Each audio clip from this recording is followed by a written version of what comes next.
Captain Taman Park stood on the bridge of the Abyssal Voyager, watching the stars through the main screen. His ship was different from all other ships in the galaxy. While other species built their vessels to stay in normal space, humans had learned to dive into the dark places between realities. The bridge was quiet except for the soft hum of the reality anchor cores. These crystal devices kept a bubble of normal space around the ship when they traveled through the abyss. Without them, the crew would be lost in the chaos forever. "Captain," said Dr. Sujin Lee, walking up to him with a datapad in her hands. "The Coalition representatives want to speak with you again. They are still worried about our mission." Taman nodded. He understood their fear. The Galactic Coalition had been traveling between stars for thousands of years, but they did it slowly and carefully. They used dimensional rifts in the upper layers of space, taking weeks or months to reach their destinations. Humans had only joined the Coalition 50 years ago, but they had already changed everything. "What do they want to know this time?" Taman asked. "They want to understand how we can survive in the abyss when their ships fall apart just from getting close to it," Sujin replied. "I tried to explain about our reality anchor technology, but they think we are crazy for using it. The abyss was the deep layer of space where reality became unstable. Most species avoided it completely because their ships and crews could not handle the constant changes. Space itself would twist and bend, time would move in strange ways, and sometimes the laws of physics would stop working altogether. But humans were different. During Earth's dark century, reality around their home planet had become unstable for unknown reasons. For 100 years, humans had to learn how to live when nothing made sense. Cities would appear and disappear overnight. People would age backwards or forward without warning. The laws of science changed from day to day. Most species would have died during such a time. Humans adapted. They learned to think in ways that accepted contradiction and chaos. When they finally developed space travel, they discovered they could do something no other species could do. They could navigate the abyss safely. "Let them worry," Taman said. "We have a job to do." The job was simple in concept, but dangerous in reality. Deep in the abyss, sensors had detected strange signals. These signals came from places so deep that even humans had never gone there before. The Coalition wanted to know what was sending the signals, but they could not reach that far into the chaos themselves. Lieutenant Dong Hyun Kim approached from his navigation station. He was young but skilled at abyss walking, the meditation technique that allowed human navigators to sense safe paths through the chaotic dimension. "Captain, I have completed the pre-flight ritual," Dong Hyun said. "The paths are clear for the first stage of our journey. But I sense something strange in the deep layers, something that feels very old and very large." "Dangerous?" Taemin asked. Dong Hyun paused, closing his eyes as if listening to something only he could hear. "I do not think it wants to hurt us, but it is definitely watching us." From across the bridge, Engineer Hanul Choi called out, "Reality anchor cores are running at full power, Captain. All systems show green. We can maintain our reality bubble for at least 6 months in the deep abyss." Hanul was the best engineer in the human fleet when it came to reality anchor technology. The cores were based on crystalline structures that somehow remembered what normal space was supposed to be like. As long as they had power, the area around the ship would stay stable even in the worst chaos. Sergeant Mi-young Jang stood at her security station checking weapons and defense systems. She had served in the Deep Space Marines before joining the Voyager crew. "All defense systems ready, Captain, though I still do not understand what good our weapons will do against something that can bend reality." "Hopefully we will not need to find out," Taemin replied. Ambassador Jae-won Yoon entered the bridge looking worried. He was their diplomatic link to the Coalition, but he often seemed more nervous about human methods than proud of their abilities. "Captain, I have just received another message from Coalition Command," Jae-won said. They are requesting that we delay the mission for another month while they study our safety protocols. Taemin shook his head. We have been planning this mission for 2 years.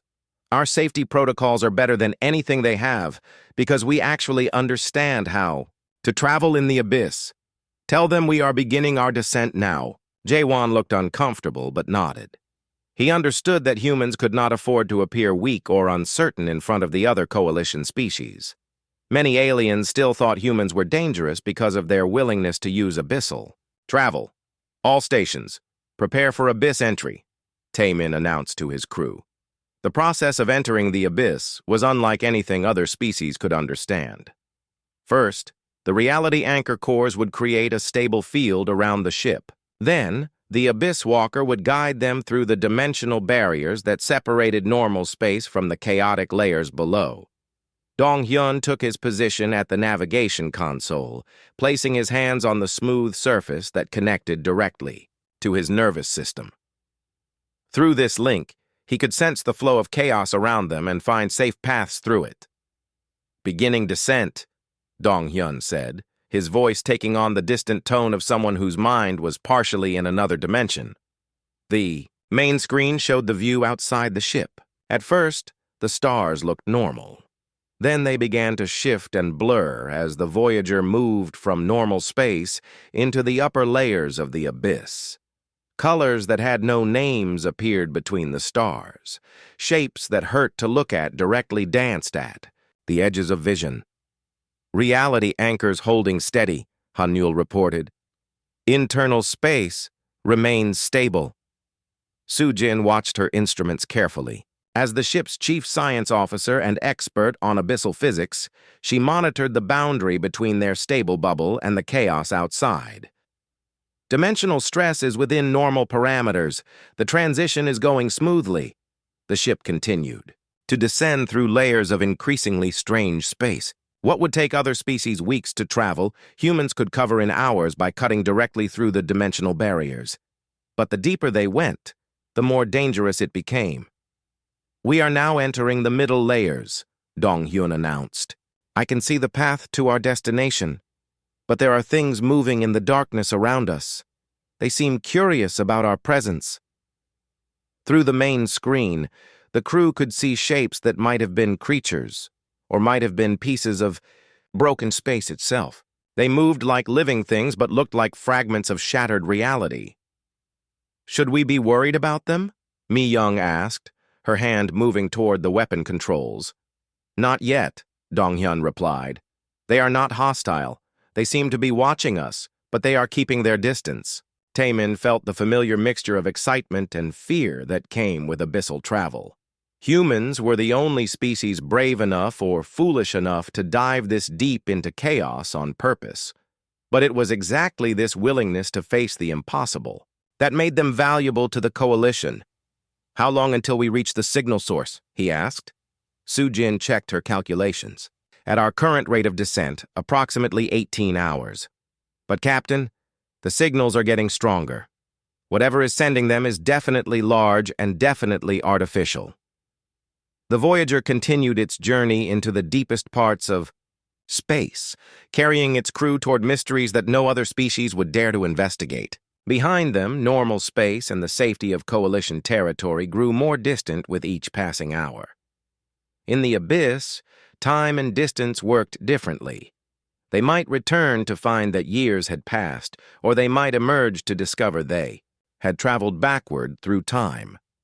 Such was the price of being humanity's pioneers in the dark spaces between realities. But someone had to explore the unknown.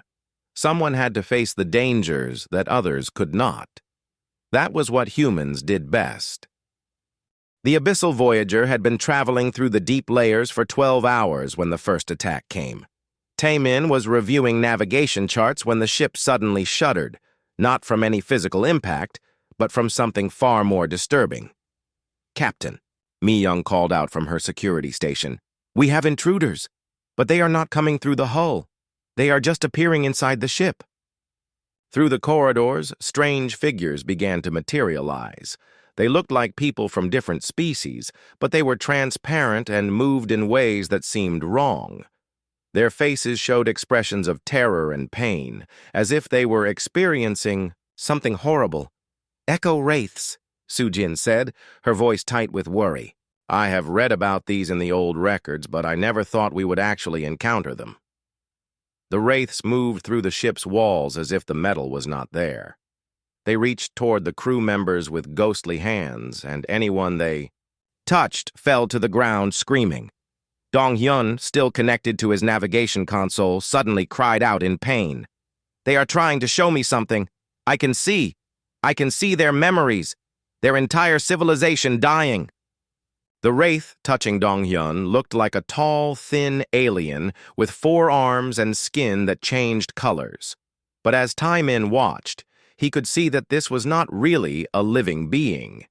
It was more like a recording of someone who had died long. "Ego. Mi Young. Can we fight them?" Taemin asked. "Not with regular weapons," Mi Young replied, pulling out a device that looked like a small metal box. "But we do have conceptual anchors. They should work against things that attack the mind instead of the body." The conceptual anchors were another piece of human technology that other species found strange. They were devices that helped people remember who they were and what was real, even when surrounded by chaos. Mi Young activated several of them, and immediately the wraiths began to look less solid. But more wraiths kept appearing. Soon the ship was full of ghostly figures from dozens of different species.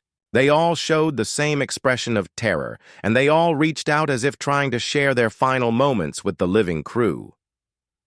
"There are so many of them," Hanul said, working frantically at her engineering station while a wraith passed through her body again and again. Each time it happened, she winced as if experiencing great pain.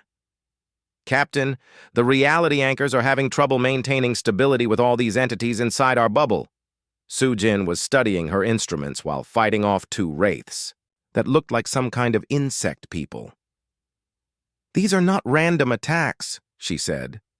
"The wraiths are all showing us the same thing, the destruction of their civilizations. But they are not trying to hurt us. They are trying to warn us about something." Through the chaos, Jae-won stumbled across the bridge, his face pale with shock. A wraith that looked like a member of the Coalition's ruling species had been touching him, and now he seemed to understand something terrible. "Captain," Jae-won said, his voice shaking, "these are not just ghosts.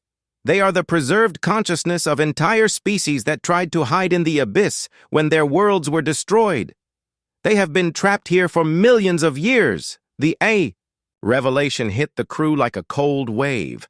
The abyss was not just a dangerous place to travel. It was a graveyard filled with the souls of extinct civilizations. "How many species?" Taemin asked, though he was not sure he wanted to know the answer. Sujin checked her sensors, which were now detecting the wraiths as faint energy patterns. "Hundreds, maybe thousands. The deeper layers of the abyss are full of them. Every species that ever tried to escape into the chaos when their homeworlds were threatened." "But what destroyed their worlds?" Dong-hyun asked. He was still connected to his navigation system, and the wraiths seemed to be communicating with him more directly than with the others. "They keep showing me the same image, something dark coming from beyond the edge of space, consuming everything in its path."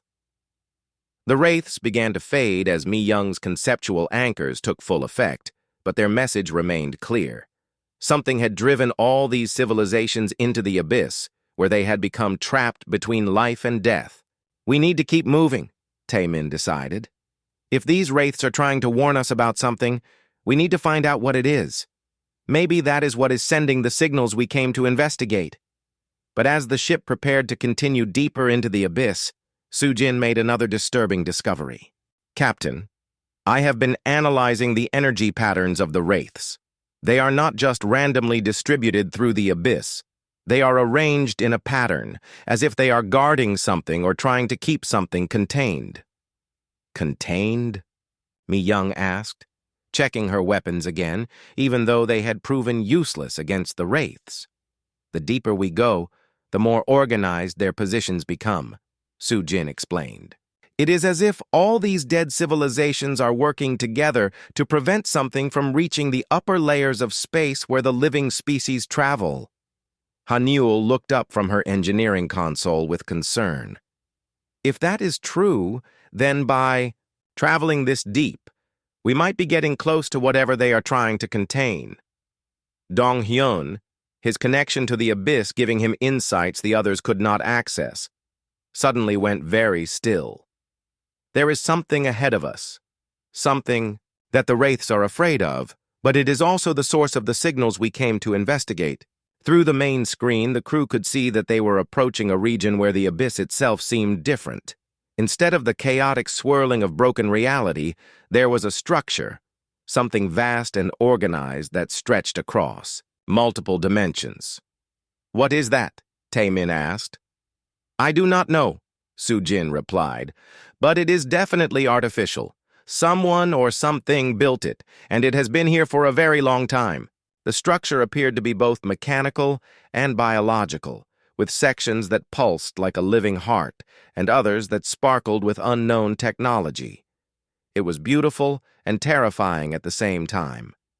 "The signals are definitely coming from there," Hanul confirmed.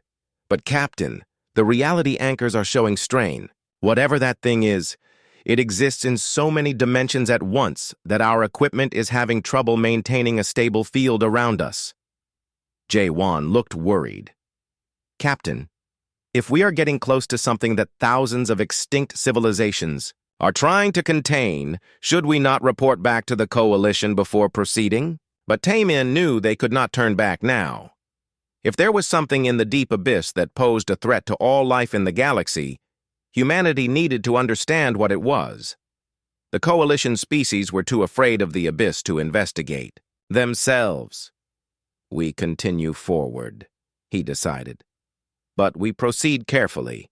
If this thing has been contained for millions of years, we do not want to accidentally release it." The Voyager moved closer to the mysterious structure, with Dong-hyun guiding them through the increasingly strange space around it. The Wraiths followed them, not attacking but watching, as if they wanted to see what the living humans would do when faced with the same threat that had destroyed their own civilizations. As they approached, it became clear that the structure was enormous, larger than entire star systems. And deep within its core, something was waiting for them. Something that had been sending signals across the galaxy, calling for someone brave enough or foolish enough to answer. The crew of the Abyssal Voyager were about to discover that some secrets were hidden in the deep places for very good reasons. But they were also about to learn that humanity's unique ability to survive in chaos might be exactly what the galaxy needed to face an ancient threat that was stirring once again. Behind them, the wraiths of 1,000 dead civilizations watched and waited, hoping that this time someone would succeed where they had failed. The structure ahead of them was unlike anything the crew had ever seen. Taemin stood on the bridge, staring at the main screen as the massive construct filled their view. It stretched in all directions, seeming to exist in multiple dimensions. At the same time, "How big is it?" he asked Sujin. She checked her instruments, frowning at the readings. "That is the problem, Captain. My sensors cannot get an accurate measurement because it exists in too many dimensions at once. But if I had to guess, I would say it is thousands of kilometers across. Maybe tens of thousands." The structure pulsed, with strange lights that seemed to move in patterns. Some sections looked like they were made of metal and crystal, while others appeared to be alive, breathing and growing like enormous plants. Streams of energy flowed between different parts, creating a web of light that was beautiful and frightening. "The reality anchors are struggling," Hanul reported from her engineering station. "Whatever this thing is, it creates its own stable space around itself. Our anchors are fighting against its field, and I am not sure how long they can hold." Dong-hyun, still connected to his navigation system, was breathing heavily. His abyss-walking abilities were being pushed to their limits by the strange space around the construct. "Captain, I can sense passages through the structure, but they change constantly. It is like trying to navigate through a maze that rebuilds itself every few minutes. Can you find us a safe path inside? Tae-min asked. I think so, but we will need to move quickly. The paths only stay stable for short periods of time. As they approached the structure's outer edge, they could see that it was covered in what looked like docking bays and entrance ports, but these were not built for ships like theirs. They were designed for vessels that could change their shape and size to match the constantly shifting passages. There, Dong-hyun said, pointing to a section of the structure that seemed slightly more stable than the rest. I can see a path that leads deeper inside, but Captain, I am sensing something else. There are guardians in there. Hostile! Mi-young asked, her hand moving to her weapon controls. I do not think so. They feel more like tests. As if this place was designed to challenge anyone who enters, to see if they are worthy of what lies deeper inside. Soo-jin was analyzing the energy patterns flowing through the structure. Captain, I am detecting massive amounts of information being processed in there. This is not just a building or a ship. It is like a giant computer, but one that thinks in ways we cannot understand. The Voyager entered the structure through a passage that barely fit their ship. The walls around them were smooth and dark, but they pulsed with soft light that seemed to respond to their presence. As they moved deeper inside, the passage widened into a vast chamber. Look at that, Hanul whispered. The chamber was filled with floating platforms and structures that seemed to defy gravity. Gardens of strange plants grew in midair, while streams of water flowed upward in spirals. It was impossible and beautiful at the same time. But what caught their attention most were the other ships. Dozens of vessels from different species floated, motionless, throughout the chamber. Some looked ancient, while others seemed to be from civilizations they had never seen before. Are they abandoned? Jae-won asked. Soo-jin scanned the ships with her sensors. No, they still have life signs aboard, but the occupants appear to be in some kind of suspended state. They are alive but not awake. Suddenly, the chamber filled with light, and a voice spoke directly into their minds. It did not use words in any language they knew, but somehow they understood its meaning. Welcome, children of the adaptable species. You have traveled far to reach this place. We have been waiting for beings like you for a very long time. The crew looked around, trying to find the source of the voice, but it seemed to come from the structure itself. Who are you? Tae-min asked aloud. We were the architects of the previous cycle. We built this refuge when we learned that our time was ending. We called it the Leviathan's Garden, for it grows in the deep places where life should not exist. Images began to appear in the air around them, holographic displays showing the history of the structure. They saw beings of incredible intelligence, working together to build something that could survive in the chaos of the abyss. Why did you build it here? Soo-jin asked. Because the abyss is the only place that remains stable when the cycles change. Every few million years, something comes from beyond the edge of space to consume all advanced life. The only way to survive is to hide in the chaos between realities. The images showed civilizations rising and falling, great empires spanning thousands of worlds, all eventually consumed by something dark and terrible that came from the void between galaxies. The wraiths we encountered, Dong-hyun said. They were survivors from previous attacks. Yes, they chose to merge with the abyss itself rather than face extinction. They became the guardians of this knowledge, warning others and trying to prepare for the next cycle. Hanul was studying the structure around them with new understanding. This entire place is a test, is it not? You are trying to find species that can survive in the abyss because they are the only ones who can fight what is coming. Correct. Most species develop technology that requires stable space and predictable physics. When the destroyers come, such technology fails. But occasionally a species emerges that can adapt to chaos itself. You humans are such a species. The voice paused, and new images appeared showing Earth during its dark century. The crew watched in amazement as they saw their own ancestors learning to survive when reality itself became unreliable. Your planet's period of instability was not random, the architect explained. It was a test, created by the remnants of our technology. We needed to know if any species could adapt to live in contradiction and chaos. Humans passed that test. Timon felt a chill run down his spine. You are saying that the Dark Century was artificial? That you caused our people to suffer for 100 years just to see if we could survive it? The suffering was regrettable but necessary. The alternative was the extinction of all life in the galaxy. We had to know if there would be anyone capable of fighting the next wave of destroyers. Jae-won looked horrified. When will they come? Soon. Our sensors detect the approaching darkness. Within your lifetime, the destroyers will reach this galaxy. All the species of your coalition will face the same choice our civilizations faced: flee into the abyss or face extinction. The chamber around them began to change, revealing new passages and chambers deeper within the structure. But now the crew could see that each passage was guarded by strange mechanisms, devices that would test anyone who tried to pass. These are the trials, the architect explained.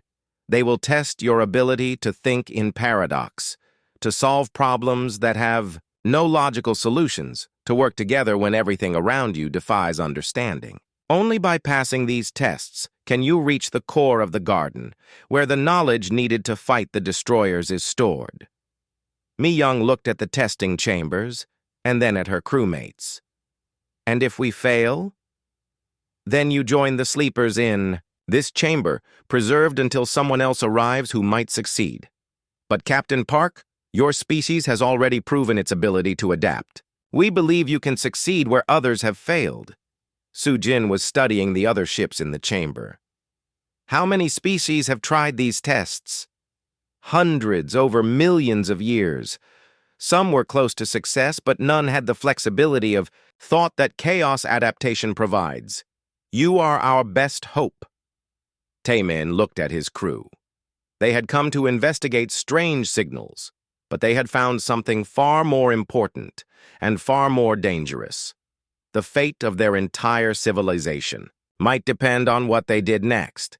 If we succeed, he asked, what exactly will we find in the core?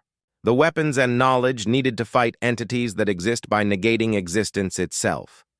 Technology that works by embracing contradiction rather than avoiding it.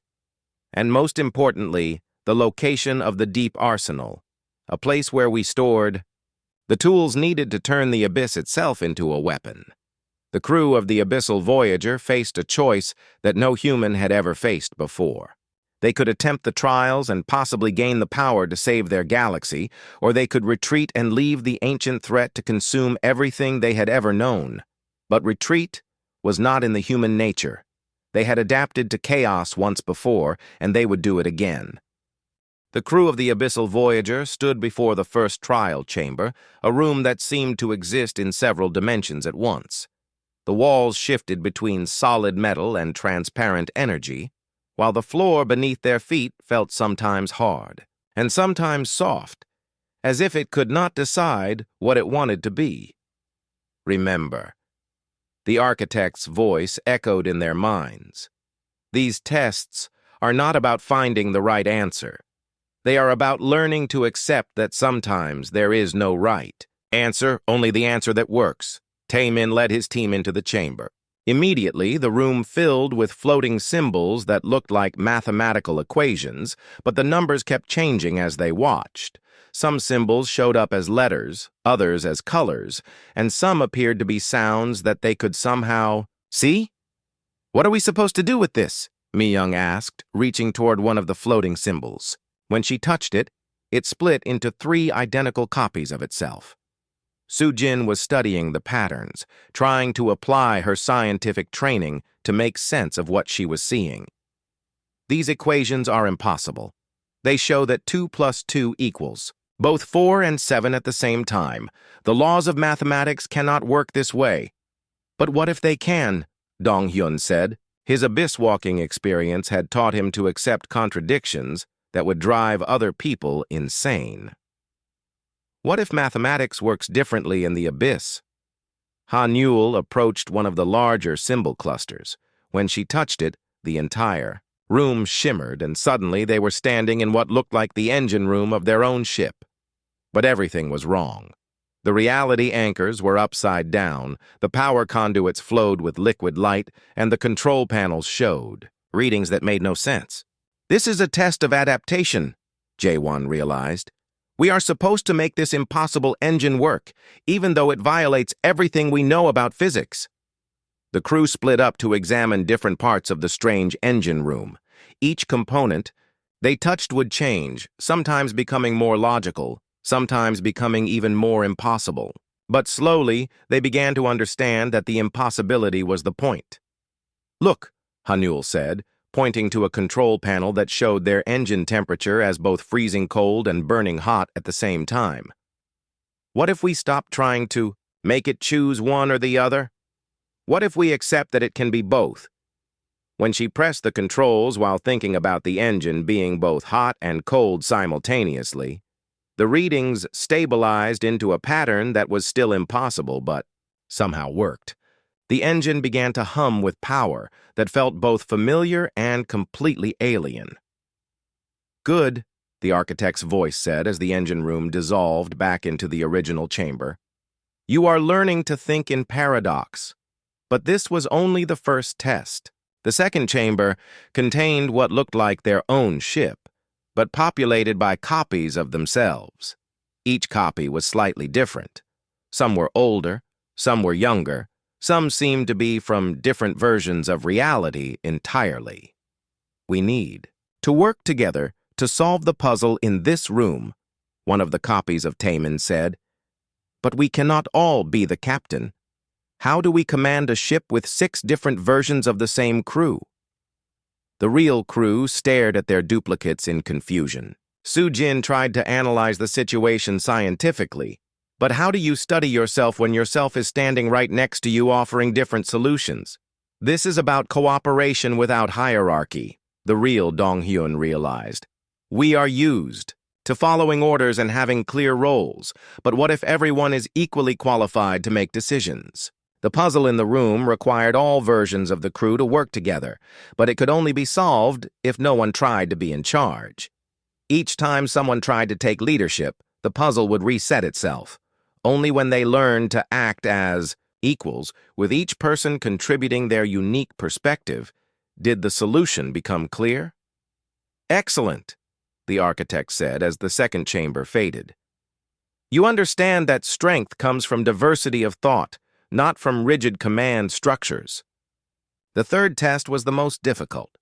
The chamber appeared to be completely empty, just a blank white room with nothing in it. But when they tried to leave, they found that the exit had vanished. There is nothing here, Mi-young said, walking around the empty space. How can we solve a test when there is no test to solve? They spent hours in the empty room, searching for hidden mechanisms, secret passages, or invisible puzzles. But no matter what they tried, nothing happened. The room remained perfectly, frustratingly empty. Maybe that is the point, Soo-jin said, finally. Maybe the test is learning to accept that sometimes there really is nothing to do. But Dong-hyun, his mind still connected to the strange flows of the abyss, sensed something different. No, there is something here. But it is not in the room. It is in us.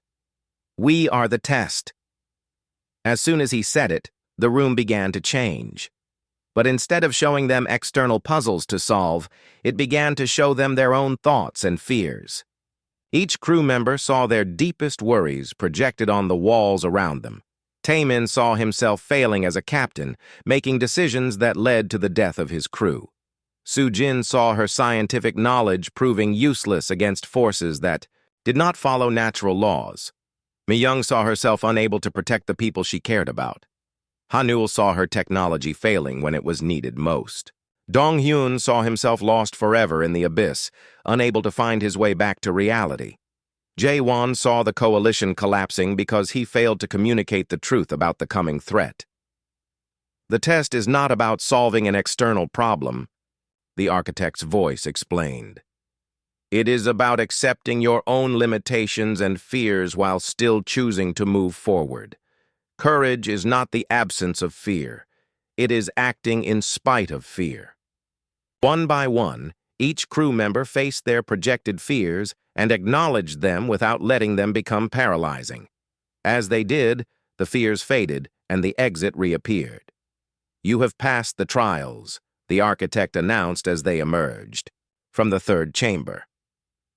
You are ready to receive the knowledge that lies in the garden's core. The passage ahead led to a vast spherical chamber at the heart of the structure. The walls were covered with information, not written words or pictures, but pure knowledge that they could somehow absorb directly into their minds. This is the history of the universe, the architect explained.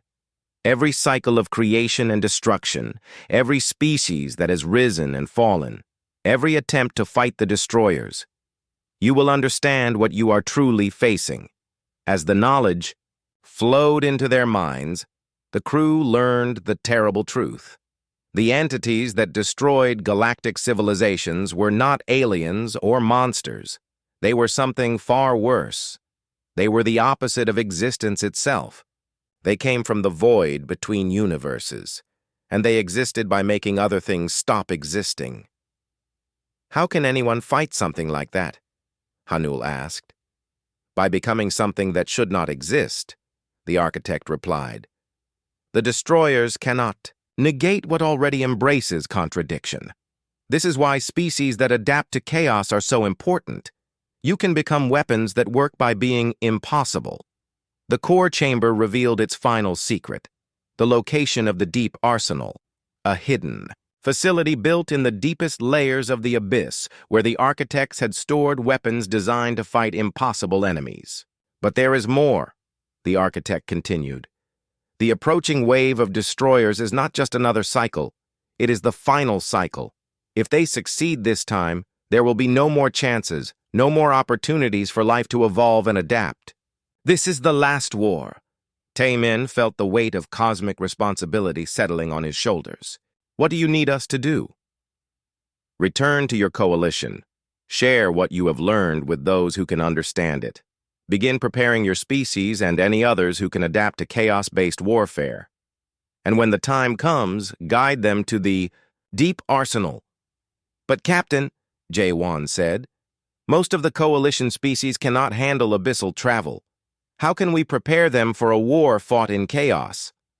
That will be humanity's greatest challenge, the architect admitted. You must find a way to teach order-based species to survive in contradiction, or find other ways for them to contribute to the fight. Not everyone can be a chaos warrior, but everyone can play a role in the final battle. As the knowledge transfer completed, the crew found themselves changed. They still looked human, but their minds now carried the wisdom of millions of years and the terrible burden of knowing what was coming. The garden began to shift around them, preparing to send them back toward normal space. But they were no longer the same people who had entered. They were now the first humans to truly understand their species' destiny as the guardians between order and chaos. The war for the survival of all existence was about to begin, and humanity would be leading the charge into the deepest darkness the universe had ever known. The journey back from the garden's core had taken 6 hours, but Taemin knew that time moved strangely in the abyss. They might have been gone for days or weeks in normal space. What worried him more was the change he could feel in his crew, and in himself. The knowledge they had received was changing them in ways they did not yet understand. Captain, Dong-hyun called out from his navigation station, his voice tight with concern. I am detecting something approaching us through the deep layers, something very large and very hostile. Sujin checked her sensors and her face went pale. Whatever it is moving directly toward us. And Captain, It is not following any of the normal rules of abyssal travel. It is cutting through the chaos like it does not even exist. Through the main screen, they could see a dark shape moving toward them. It was difficult to look at directly because it seemed to absorb light rather than reflect it. As it got closer, they could see that it was not really a shape at all. It was more like a hole in reality itself, a place where existence simply stopped. "That is a harbinger," Hanuel said, her voice filled with recognition and fear. The knowledge from the garden was telling her things she had never learned, but somehow knew. "It is a scout for the main destroyer fleet. It should not be here yet. The invasion is not supposed to begin for years."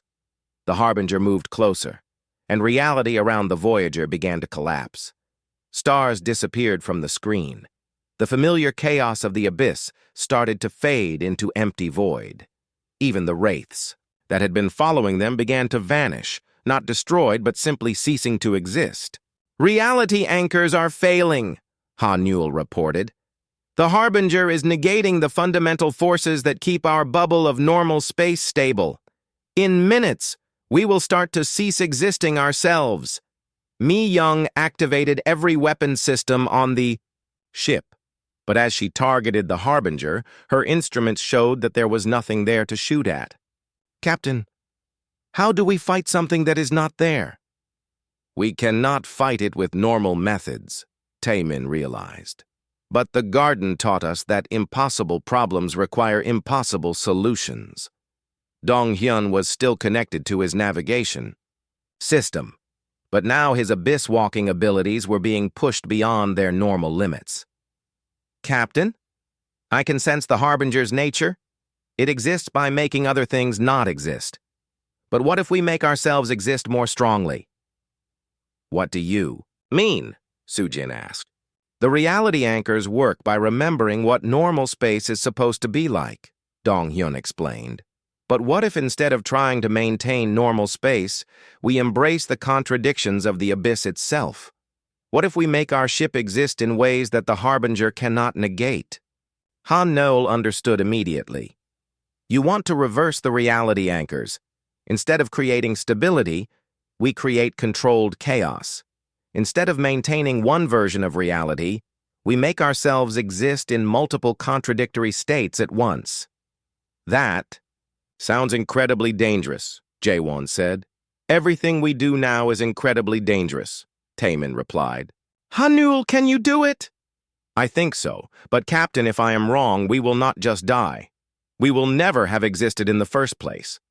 The harbinger was getting closer, and the edges of their reality bubble were already beginning to dissolve. They could see parts of the ship starting to fade as the entity's influence reached them. "Do it," Taemin ordered. Hanuel began the most dangerous engineering procedure ever attempted by a human. She reversed the polarity of the reality anchor cores, changing them from devices that maintained stable space into devices that created controlled chaos. The ship began to shimmer and shift, existing in multiple versions of reality simultaneously. Suddenly, the Voyager was both damaged and undamaged, both moving forward and standing still, both filled with crew members and completely empty. The contradictions should have torn the ship apart, but instead they made it stronger. The harbinger could not negate something that already embraced its own negation. "It is working," Sujin called out. "The harbinger cannot lock onto us because we are not consistently existing in any one state." But the victory was temporary. The harbinger began to adapt, learning new ways to attack something that existed through contradiction. Tendrils of pure void reached out toward the ship, and wherever they touched, even the controlled chaos began to fail. "We need to fight back," Mi Young said. "But with what weapons?" Dong Hyun, his consciousness expanded by his deep connection to the abyss, suddenly understood. The abyss itself is a weapon. All this time, we have been trying to protect ourselves from the chaos. But what if we use the chaos as a tool? "How?" Taemin asked. "By becoming abyss walkers ourselves. All of us. If we can extend our consciousness into the chaotic layers, we can manipulate them directly. We can turn the abyss into a weapon against the Harbinger. It was the most dangerous thing any of them had ever attempted. Abyss walking was difficult enough for trained navigators, but for an entire crew to attempt it simultaneously while under attack by a reality-devouring entity was essentially impossible. But impossible was what humans did best.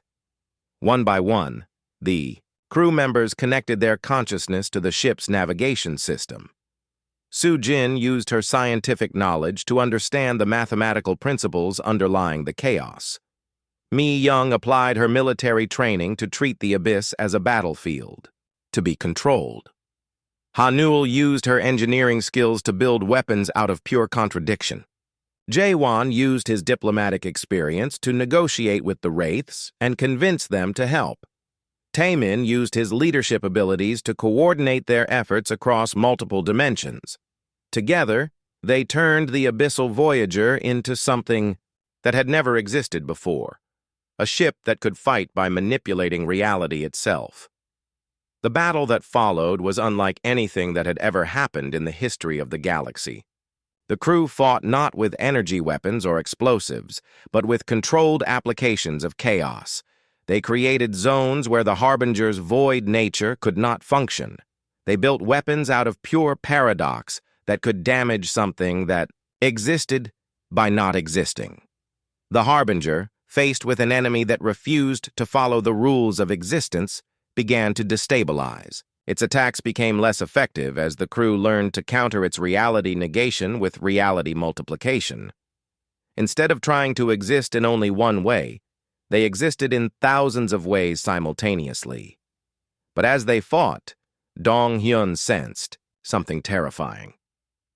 "Captain, the Harbinger is sending a signal. It is calling to something in the deep void. Something much larger and much more dangerous." "The main invasion force?" Su-Jin asked.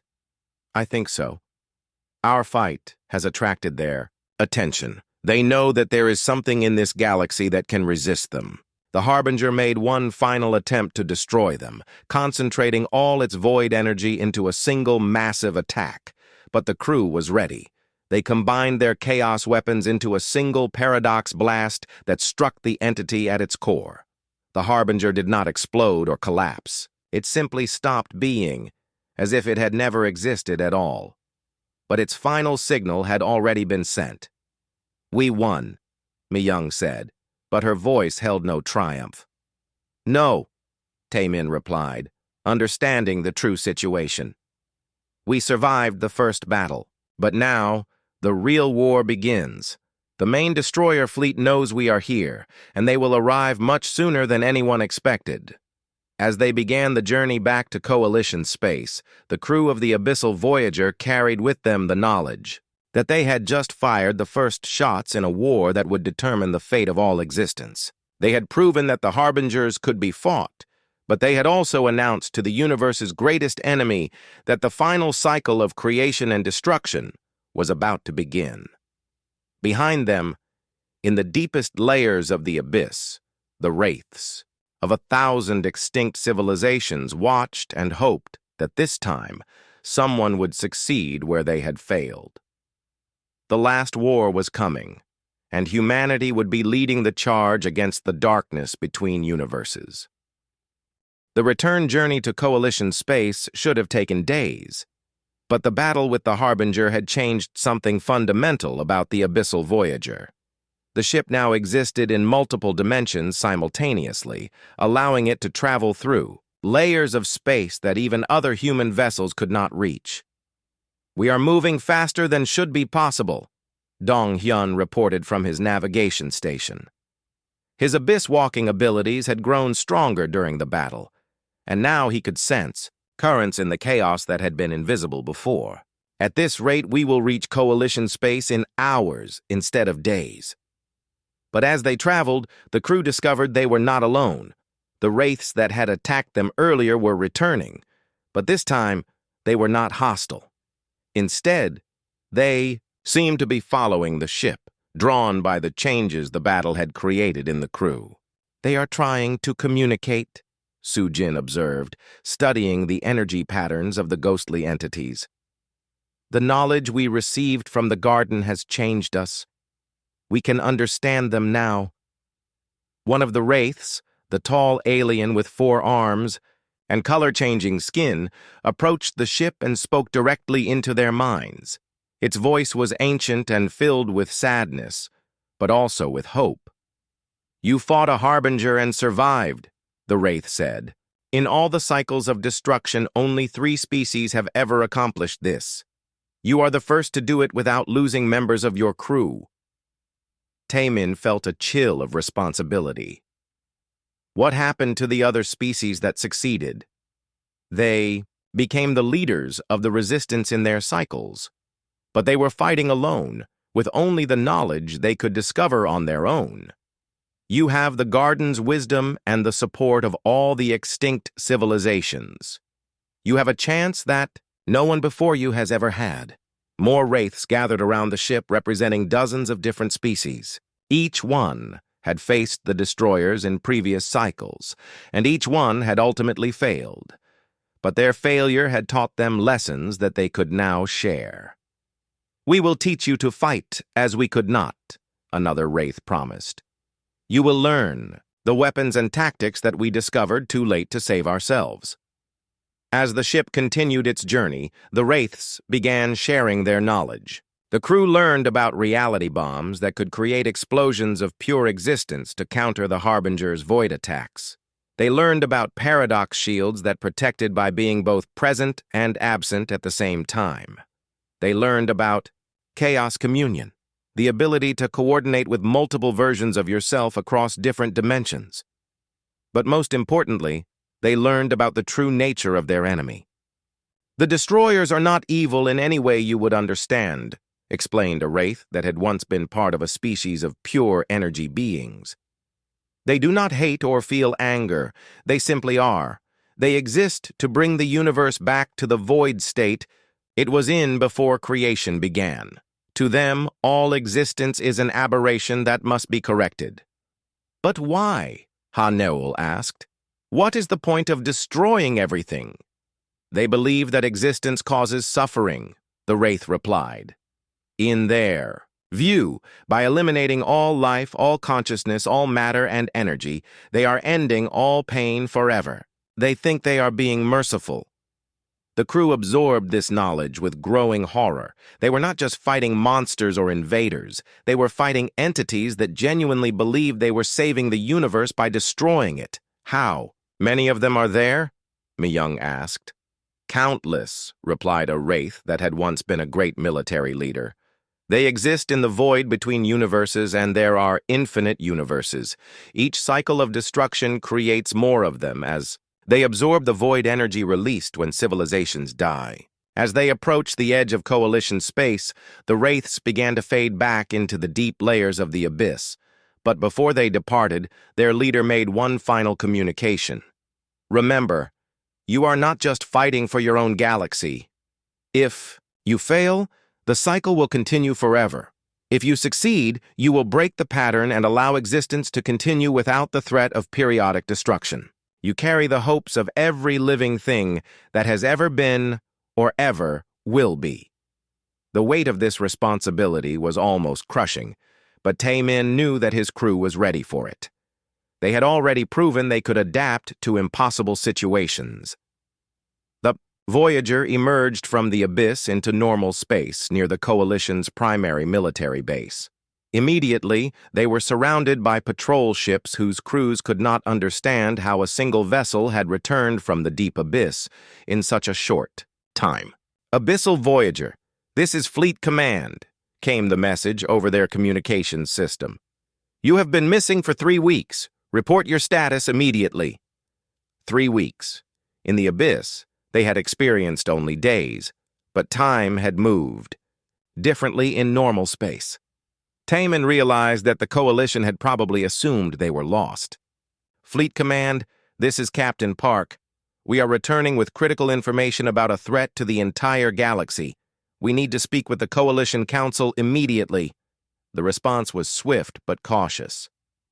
Captain Park, you will dock at Station Alpha 7 for debriefing and medical examination. Do not attempt to contact anyone outside your chain of command until you have been cleared. As they docked at the station, J1 prepared to face the most difficult diplomatic challenge of his career. How do you convince a council of alien species that their entire civilization is about to face extinction by entities that most of them would consider impossible? Captain, Sujin said as they prepared to disembark, I am detecting unusual energy readings from our own bodies. The changes we underwent in the abyss are permanent. We are no longer entirely human. What do you mean? Taemin asked. We can still exist in normal space, but part of us now exists in the abyss all the time.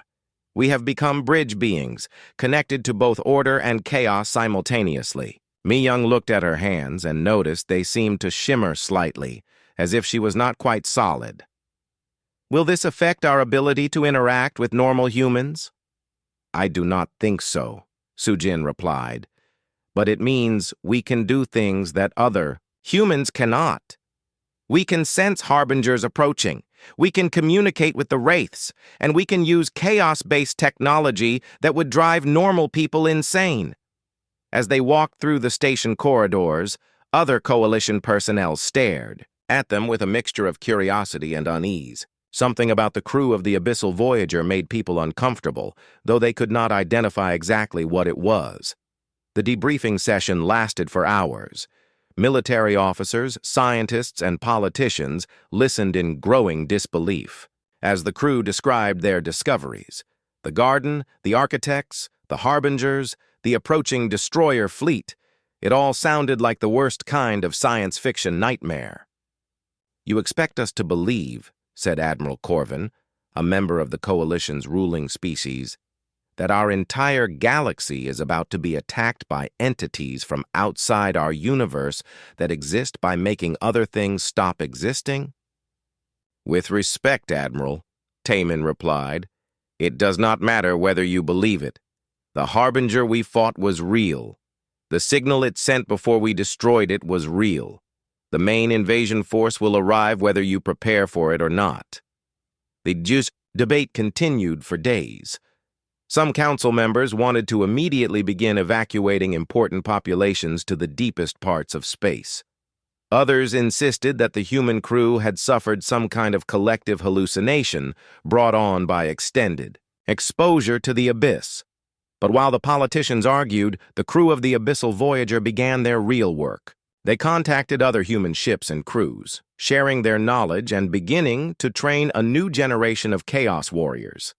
They established communication networks with the wraiths in the abyss, creating an intelligence system that spanned multiple dimensions. Most importantly, they began preparing for the journey to the Deep Arsenal, the hidden facility where the architects had stored the weapons needed to fight an impossible war.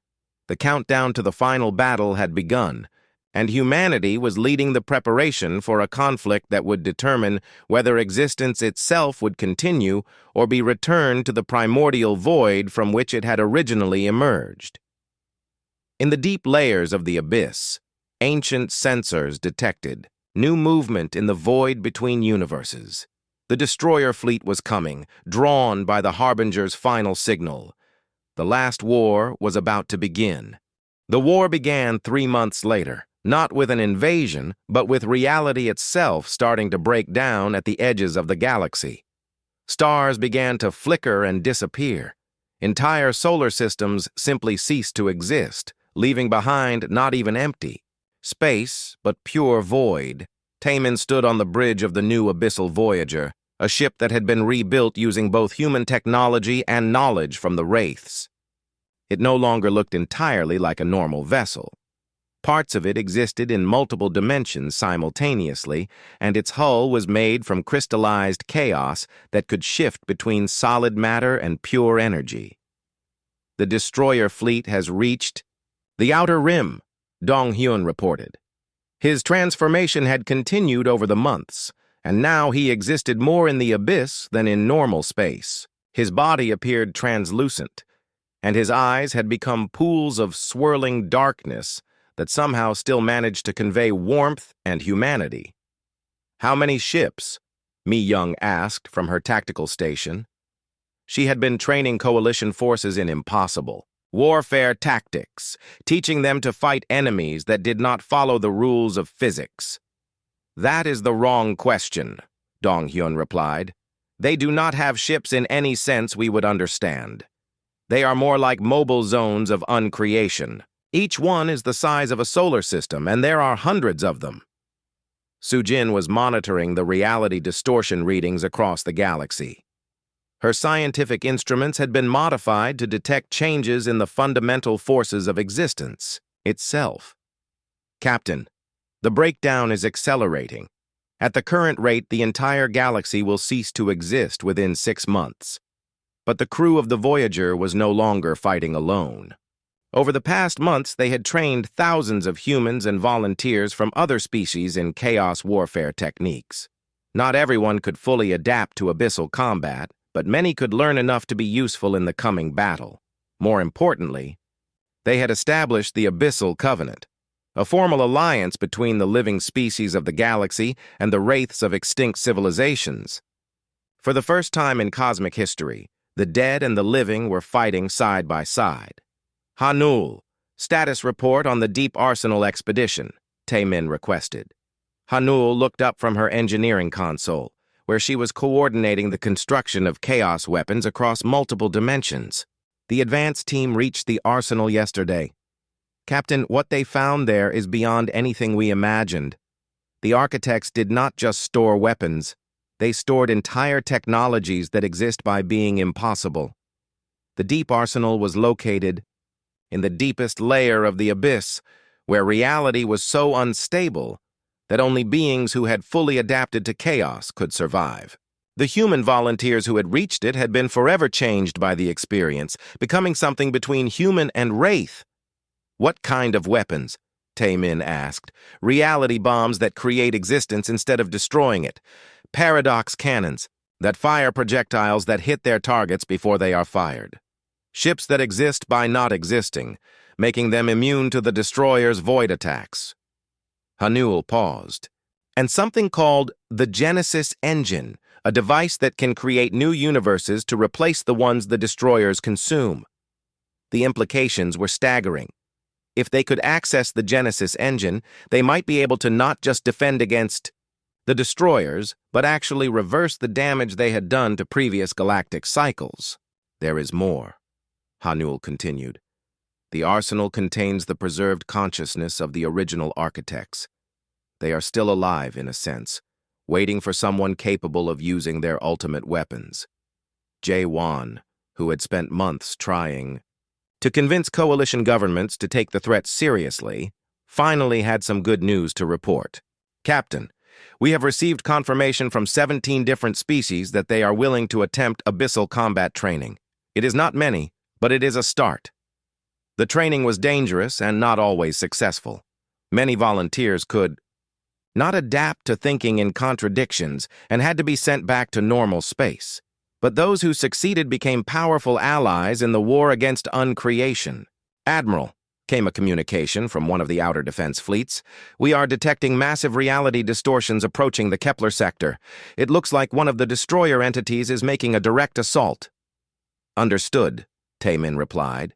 He had been promoted to Admiral after the coalition finally accepted the reality of the threat. All Chaos Warfare units prepare for deployment. The Battle of Kepler Sector was the first major engagement between coalition forces and a full destroyer entity. Traditional weapons and tactics proved completely useless. Energy blasts simply ceased to exist when they got close to the enemy, and conventional ships were negated before they could even engage. But the Chaos Warriors were different. Ships equipped with reality anchor cores reversed into chaos generators could exist in the same space as the destroyers. Crews trained in abyssal combat could fight enemies that attacked by making their targets never have existed in the first place. The battle raged across 7 dimensions simultaneously. Human commanders coordinated with wraith generals who had fought similar battles millions of years ago. Weapons that worked by embracing impossibility clashed with entities that existed by denying possibility. Dong Hyun, now serving as both navigator and battlefield coordinator, guided the Chaos Warriors through the multi-dimensional combat zone. All units, remember, do not try to avoid the destroyer's void zones. Embrace them. Use your paradox training to exist in the void and the unvoid simultaneously. Mi Young led a squadron of volunteers from 12 different species in an attack that involved firing weapons that existed in the past at targets that existed in the future. The tactics were insane by normal standards, but they worked. Sujin provided scientific analysis of the destroyer entity in real time, discovering that it had weaknesses that could only be exploited by beings who understood chaos mathematics. All units concentrate fire on the contradiction points. The entity cannot maintain its unexistence in areas where reality becomes paradoxical. The battle lasted for 3 days in normal time, but participants experienced it as everything from minutes to centuries depending on which dimensional layer they were fighting in. When it was over, the destroyer entity had been forced to retreat, leaving behind vast areas of damaged space-time, but also proof that the uncreation forces could be fought successfully. "We won," Mi Young reported, exhaustion clear in her voice. "We survived one battle," Tae Min corrected. "But Admiral, there are hundreds more destroyer entities, and they are learning from this engagement. The next battle will be harder." Ha Newell had been monitoring communications from the deep arsenal during the battle. "Captain, the architects want to speak with you directly. They say it is time to discuss the use of the Genesis engine." As the Chaos Warriors regrouped and prepared for the next engagement, Tae Min realized that the war was entering a new phase. They had proven that the destroyers could be fought, but winning individual battles was not enough. To truly defeat entities that existed to end all existence, they would need weapons that worked by creating existence. The final phase of the last war was about to begin, and humanity would need to make choices that would determine not just the fate of their galaxy, but the nature of reality itself. In the deepest layers of the abyss, the preserved architects waited to share their ultimate secret, the knowledge of how to create new universes faster than the destroyers could consume them. It was a power that came with unimaginable responsibility, for whoever controlled the Genesis engine would essentially become the gods of a new cycle of creation. The crew of the Abyssal Voyager prepared for their most dangerous mission yet, a journey to the heart of impossibility itself, where they would either gain the power to save all existence or be destroyed by forces too vast for mortal minds to comprehend. The journey to the deep arsenal took them through layers of the abyss that no living being had ever seen. As they descended deeper into chaos, reality became so unstable that the ship existed in thousands of different states simultaneously. Sometimes they were traveling through space, sometimes through time, sometimes through dimensions that had no names. "Admiral," Dong Hyun called out, his voice now coming from multiple versions of himself existing in parallel realities. "We are approaching the arsenal's location. But I must warn you, what we are about to encounter will challenge everything we think we know about existence itself." The deep arsenal appeared before them as a structure that was impossible to describe in normal language. It was both infinitely large and impossibly small, ancient beyond measure, yet somehow newly created. Parts of it existed in the past, while other sections stretched into potential futures that might never come to pass. "The architects are waiting for us," Sujin reported, her instruments detecting consciousness patterns that were older than their galaxy. They have been alive for billions of years, preserved in states that exist between life and death. As the Voyager docked with the arsenal, the crew felt reality shift around them. They were no longer entirely in normal space or entirely in the abyss. They were in a place that was both and neither, a location that existed by refusing to choose what it was. The first architect they met was a being of pure thought that had once had a physical form, but had transcended the need for matter millions of years ago. It spoke to them not with words, but with direct knowledge transfer. "Welcome, children of adaptation," the architect communicated. You have succeeded where all others failed. You have proven that life can learn to embrace the contradictions necessary to fight uncreation itself. Taemin felt the weight of cosmic history pressing down on him. We need to know about the Genesis engine. Can it really create new universes? More than that, the architect replied. It can create universes that are immune to the destroyers, realities that exist by being impossible to negate. But using it requires a price that no species has ever been willing to pay. Hanul stepped forward, her engineering mind already working on the implications. What kind of price? To create a universe that can resist uncreation, you must become part of that universe permanently. The Genesis engine requires conscious beings to serve as its foundation, minds that will exist forever as the underlying structure of reality itself. The crew absorbed this revelation in silence. To save all existence, they would have to sacrifice their individual lives and become part of the fabric of a new universe. How many people would need to make this sacrifice? Sujin asked. For a single universe, perhaps a dozen consciousness would be sufficient, the architect explained. But the destroyers will not stop with one failure. To truly end the cycle, you would need to create multiple universes, each one capable of resisting uncreation in different ways. Mi-young looked at her crewmates, understanding dawning in her eyes. You are asking us to become gods, to literally become the foundation of new realities. Not gods, the architect corrected. Something more important. You would become the eternal guardians, the conscious minds that ensure existence continues even when faced with forces that exist to end it. But before they could make this ultimate decision, alarms began sounding throughout the arsenal. Dong-hyun, his consciousness spread across multiple dimensions, sensed the approaching danger first.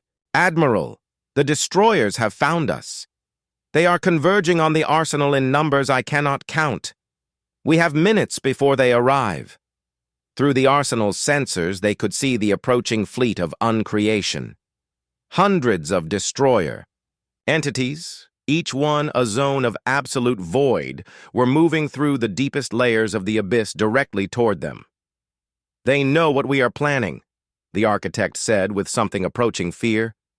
If they destroy the Genesis engine before, we can use it. This will be the final cycle. There will be no more chances. Taemin made the hardest decision of his life. All crew members, this is Admiral Park. We are going to activate the Genesis engine. Anyone who is not prepared to make the ultimate sacrifice should evacuate to the outer chambers immediately. No one moved. Hanul, Sujin, Mi-young, Dong-hyun, and Jae-won all remained at their stations, ready to become the foundation of a new universe. Admiral, came communications from the Chaos Warrior fleets scattered throughout the galaxy. We are detecting massive reality failures across all sectors. The destroyer fleet is making their final push. This is the last battle. The Genesis engine was a device that defied description. It looked like a crystalline flower that bloomed across multiple dimensions, its petals made of solidified possibility and its core containing the compressed potential of infinite universes. To activate it, the architect explained as destroyer, entities began attacking the arsenal's outer defenses. You must link your consciousness to the engine and allow it to use your minds as templates for the new reality. You will become the laws of physics, the passage of time, the very concept of existence itself. One by one, the crew of the Abyssal Voyager connected their minds to the Genesis engine. As they did, they felt their individual selves beginning to expand and merge with something vast and cosmic. Taemin found himself becoming the principle of leadership that would guide the new universe. Sujin became the force of curiosity that would drive beings to explore and understand their reality. Mi-young became the protective instinct that would defend life against all threats. Hanul became the creative force that would allow beings to build and innovate. Dong-hyun became the bridge between order and chaos that would maintain balance. J1 became the cooperative spirit that would allow different forms of life to work together. As their transformation began, the destroyer entities reached the arsenal. The battle that followed was fought on every level of existence simultaneously. Weapons that created reality clashed with forces that consumed it. The arsenal's defenses, powered by the combined wisdom of 1,000,000 extinct civilizations, held against the assault while the Genesis engine began its work. The engine is activating, the architect announced as reality around them began to shift in fundamental ways. The new universe is beginning to form. But the destroyers were not giving up. They concentrated their assault on the engine itself, trying to negate it before it could complete its work. The crew, now existing as hybrid beings between human and cosmic force, had to fight while simultaneously becoming the foundation of a new reality. The battle raged for what felt like eternity, but lasted only moments. When it was over, something impossible had happened. Instead of one new universe, the Genesis engine had created dozens, each one existing in a different relationship to the concept of existence itself. In some of these new universes, the laws of physics were designed to make destroyer entities impossible. In others, consciousness itself was woven into the fabric of space-time, making it impossible to negate. In still others, the cycle of creation and destruction was replaced with a cycle of continuous renewal and growth. The crew of the Abyssal Voyager found themselves existing simultaneously across all these new realities, serving as the conscious guardians that ensured life could flourish without fear of ultimate extinction. "It is done," the architect said, its ancient consciousness finally able to rest after eons of waiting. "The cycle is broken. Existence will continue, protected by the impossible universes you have created." In the original universe, the Chaos Warriors watched in amazement as the destroyer entities simply faded away, their purpose negated by the existence of realities they could not touch.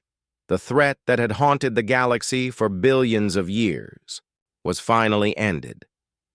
But the crew of the Abyssal Voyager were no longer there to see the celebration. They had become something greater, the eternal guardians of existence itself, conscious minds that would ensure the continuation of life across infinite realities. In the new universes they had created, civilizations would rise and flourish without ever knowing how close they had come to never existing at all. And in the spaces between realities, 6 human minds would watch over all existence, forever adapting to new challenges, forever protecting the miracle of life from